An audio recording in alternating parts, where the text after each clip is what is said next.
Hi student, and today we are going to solve question number 10 from exercise 11.2 3-dimensional geometry and class 12 maths की. So question number 10 कह रहा है हमारा find the values of p so that the line की equation रखी है Cartesian form में are at 90 angles. तो अगर दो लाइंस जो दे रखी है इक्वेशन अगर 90 एंगल पे है तो इसका जो b1 एंड b2 जो वेक्टर होगा उसका डॉट प्रोडक्ट होगा वो हमारा क्या होगा, कितना होगा, 90 डिग्री, जीरो हो जाएगा.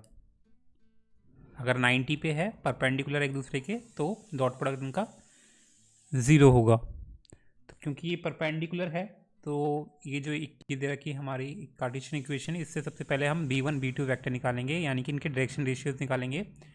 तो जो b1 वेक्टर होगा पहली इक्वेशन के लिए वो क्या होगा, तो सबसे पहले इसे हमें करेक्ट फॉर्म में लिखना होगा. तो मैं इसे सबसे पहले करेक्ट फॉर्म में लिख देता इक्वेशन को, क्योंकि ये करेक्ट फॉर्म में नहीं है, इसे होना चाहिए था जनरल फॉर्म में. तो ये हमारी जो इक्वेशन रखी है इसमें एक्स बाद में पहले होना चाहिए, तो इसलिए मैं एक्स को माइनस, इसमें माइनस कॉमन ले लूँगा तो बचेगा क्या हमारा एक्स माइनस वन का माइनस को बाहर ले लिया, कॉमन ले लिया मैंने, तो एक्स माइनस वन अपॉन में 3 हो जाएगा.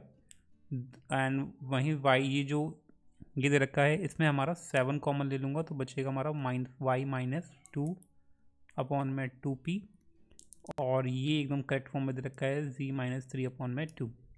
अब इससे मुझे b1 निकालना होगा, तो b1 क्या हो जाएगा, b1 वेक्टर, तो b1 वेक्टर होगा हमारा, ये जो माइनस है ये इसके साथ दे दूंगा मैं, तो ये हो जाएगा हमारा माइनस का 3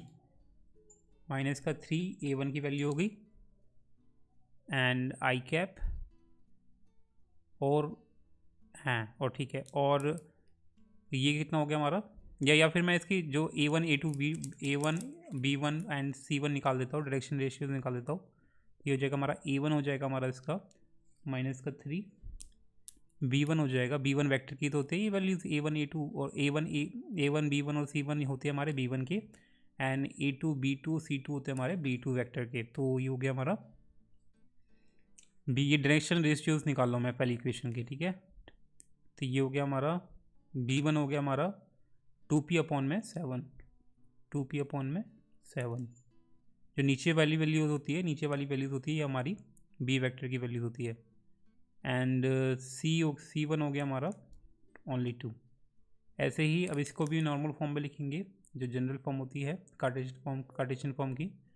तो कार्टेशियन फॉर्म की, तो इसमें हमारा जो ये x है वो बाद में दे रखा है, हमें पहले करना होगा, तो इसमें मैं माइनस 7 कॉमन ले लूँगा, तो ये आ जाएगा हमारा x माइनस 1 अपॉन में 3p, और यहाँ हमारा ये करेक्ट फॉर्म में दे रखा है y वाला, एंड जो z दे रखा है z 6 माइनस z, इसमें माइनस कॉमन ले लूँगा तो ये z आगे आ जाएगा और 6 पीछे चले जाएगा और ये ऐसे हो जाएगा, ठीक है. तो ये नीचे जो वाली वैल्यूज़ है ये हमारे बी वेक्टर की वैल्यू है, तो यानी कि हमारा जो डायरेक्शन रेशियो होंगे सेकेंड लाइन के लिए वो हो जाएगा हमारा a2 equal to 3p upon में माइनस 7, एंड b2 वैल्यू होगी हमारी 1, एंड c2 की होगी हमारी माइनस का 5, क्योंकि जो माइनस है उसे मैं 5 के साथ ले लूँगा, ठीक है.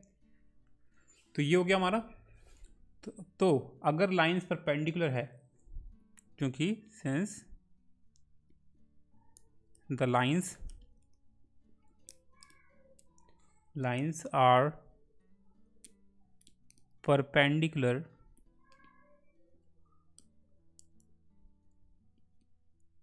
to each other, तो क्योंकि अगर लाइंस परपेंडिकुलर है तो अगर दो लाइंस परपेंडिकुलर है तो उनके जो डायरेक्शन रेशियो होंगे तो उसका जो प्रोडक्ट होगा वो क्या होगा हमारा ज़ीरो हो जाएगा. a1 a2 b1 b2 and c1 c2 कितना हो जाएगा हमारा zero. Let me show you, यहाँ दे रखा है बुक में कि अगर दो लाइंस है जिनके डायरेक्शन रेशियो ये दे रखे हैं, अगर परपेंडिकुलर है एक दूसरे के, तो जो a1 a2 होगा b1 b2 होगा एंड c1 c2 होगा वो ज़ीरो हो जाएगा. अगर पैरेलल होगा तो a1 अपॉन में a2 बराबर होगा b1 अपॉन में b2 बराबर होगा c1 अपॉन में c2 के. लेकिन आपको बस a1 a2 और b1 b2 फाइंड करना आना चाहिए. वो कैसे फाइंड करते हैं, मैं आपको यहाँ दिखा देता हूँ। तो ये हमारी कार्टेशियन फॉर्म दे रखी है जिसमें हमारा नीचे की जो A1 A2 B1 B2 A1 B1 and C1 नीचे होता है, और ये दे रखा है A2 B2 C2। तो ये जो हमारे A1 B1 C1 है, ये हमारे डायरेक्शन रेशियोज है लाइन के, ठीक है। तो ये हमें फाइंड करना होगा, उससे फिर हम पुट करके ईजिली फाइंड कर लेंगे पी की वैल्यू, ठीक है। तो सिंपली हमने क्या करा, क्योंकि ये परपेंडिकुलर एक दूसरे के है, तो A1 A2 B1 B2 and C1 C2 हमारा 0 होगा इन सब का सम। तो A1 A2 पुट कर देते हैं। तो A1 है हमारा -3 एंड A2 है हमारा 3p/में -7। B1 है हमारा 2p एंड B2 है हमारा +1। 2p/में 7 है B1 एंड C1 है हमारा 2 एंड C2 है हमारा -5 = 0। तो इससे सॉल्व करते ही हो जाएगा हमारा माइनस का 9p/में, और माइनस से माइनस हट जाएगा तो प्लस आ जाएगा एकदम।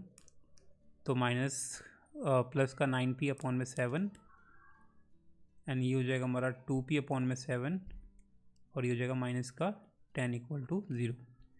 तो अब इसमें हम एलसीएम ले लेंगे, 7 आ जाएगा। तो ये हो जाएगा हमारा 9p + 2p माइनस का 7t = 0। तो ये हो जाएगा हमारा 11p - 7t = 0। तो ये हो जाएगा हमारा 11p = 70 एंड p = 70/में 11। तो यानी कि p की वैल्यू कितनी आई है हमारी 70/में 11। तो यही हमें फाइंड करना था p की वैल्यू। तो सबसे पहले आपको निकालना था इसमें डायरेक्शन रेशियोज लाइन के। तो जो डायरेक्शन रेशियो होते हैं वो नीचे की वैल्यूज़ होती है कार्टेशियन फॉर्म में, ठीक है। दोनों लाइन के लिए हमें डायरेक्शन रेशियो निकालना है, और उनका जो प्रोडक्ट होगा वो हमारा सम ऑफ प्रोडक्ट होगा उनका, वो हमारा 0 होगा। तो ये ठीक है। So subscribe for more video guys and let's move to the next question.